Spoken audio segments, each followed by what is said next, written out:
السلام علیکم کیسے ہیں سب؟ آج میں آپ کو بتانے جا رہی ہوں مسجد اقصیٰ کے بارے میں۔ مسجد اقصیٰ کے بارے میں زیادہ تر لوگوں کو یہی گمان ہے کہ وہ جو پیلے گنبد والی ہے، یعنی کہ جس کا سنہری رنگ ہے، وہ مسجد اقصیٰ ہے، جبکہ ایسا نہیں ہے۔ ہم یوٹیوب پہ بھی اس مسجد کو جب سرچ کرتے ہیں مسجد اقصیٰ کے نام سے، تو بھی ہمیں زیادہ تر یوٹیوب یہی ہمیں شو کرتی ہے سنہری مسجد، جبکہ یہ مسجد صغرا ہے۔ مسجد صغرا جو اس کے مسجد اقصیٰ کے صحن میں ہے۔ یہ جو سرخ لائن آپ کو نظر آ رہی ہے، اس سرخ لائن کے اندر یہ سارا صحن مسجد اقصیٰ کا ہے، جو کہ بعد میں تعمیر کیا گیا۔ یہ جو مسجد صغرا ہے، یہ بعد میں تعمیر کی گئی۔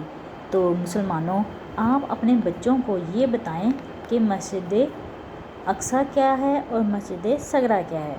تو لہٰذا میں آپ کو یہ آج کلیئر کر رہی ہوں کہ اپنے بچوں کو بتائیں، سرخ لائن کے اندر مسجد اقصیٰ کا مکمل صحن ہے، جسے حضرت سلیمان علیہ السلام نے تعمیر کیا تھا، اور سیاہ لائن کے اندر مسجد قبلہ یعنی مسجد اقصیٰ کی عمارت ہے، جسے حضرت عمر رضی اللہ تعالیٰ عنہ نے تعمیر کیا۔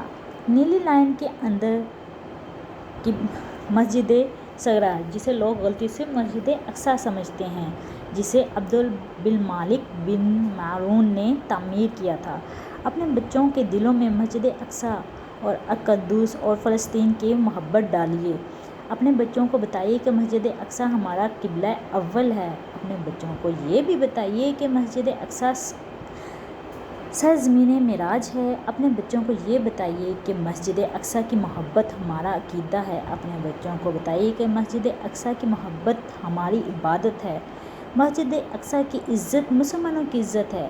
اگر مسجد اقصیٰ کی بربادی ہے تو مسلمانوں کی بربادی کی علامت ہے۔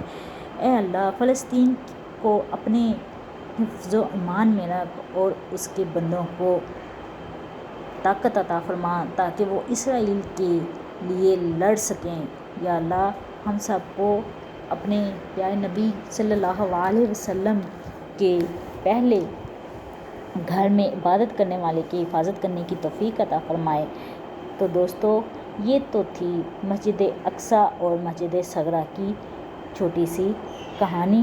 تو آپ لوگوں سے میری التجا ہے کہ اپنے بچوں کو یہ ضرور بتائیں۔ میرا چینل سبسکرائب کریں اور دوستوں میں شیئر کریں۔ اللہ حافظ۔